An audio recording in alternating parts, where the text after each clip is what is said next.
All right, so Bitcoin isn't going away. Fidelity just got into this, and with their investment group, Fidelity Digital Assets is going to get into crypto with Bitcoin and 7.3 trillion. That's the assets they have. I mean, this is a titan of financial investments, and let's see what this guy's got to say about it. Comment section. That's always a thing that I like to look at. So what brought this all about? So in a recent SEC filing, New York-based investment management firm Wilshire Phoenix seeks to offer the King crypto or Bitcoin to its clients who will be able to gain exposure to the digital asset through a publicly traded fund dubbed Bitcoin Commodity Trust. The shares will provide investors with exposure to Bitcoin in a manner that is accessible and cost efficient without the uncertain, often complex requirements relating to acquiring or holding Bitcoin. So what they're going to do is they're going to bring Fidelity in and go, look, we're going to offer this trust. We want you to be the custodian, the physical custodian of the Bitcoin, and we're going to trust you with that. So help us out. And of course, Fidelity's like, yeah, you know what? If we can make money, if it makes money and makes sense, we'll help you out.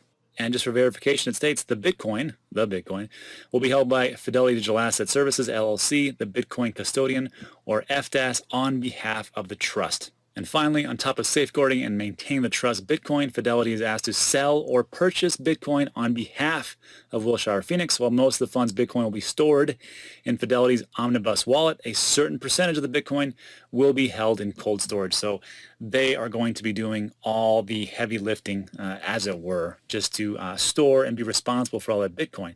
And that's a great thing. So I think if we have these huge players coming into the game, I can only see the price going up. And it's not just these guys here that are offering a trust. I mean, you've also got, in my opinion, one of the big players, or the big player, which is Digital Grayscale and their digital asset investment report, which just came out Q1 2020. Actually, I think it was in April. And when this came out, they had 2.2 billion assets under management, and they've been buying so much Bitcoin. They are snatching up everything that the miners are putting out, plus some, and they are actually at 3.7 billion in over a couple months since this report was released.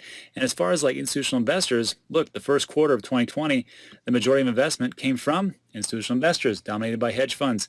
Also 12 months prior, majority of investments, 79% came from institutional investors dominated by hedge funds. So I believe this year in 2021 is going to be the year we're going to see major strides in institutions coming in. Now, will that reflect in the price? Let me know what you think in the comments.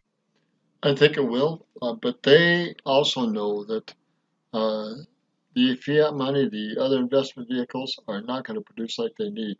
So they're looking some way to get greater investment returns, and digital assets, Bitcoin looks like a very promising way to do that if they trade and fill those uh, coffers up with trading tools, and which is they're going to do. And they're going to return some of that trade and value back to their clients, of course. So you're going to see more of the institutional big investors get into Bitcoin, I believe, in the tune of billions, billions. Roger Martin, Billings, Montana. Good day.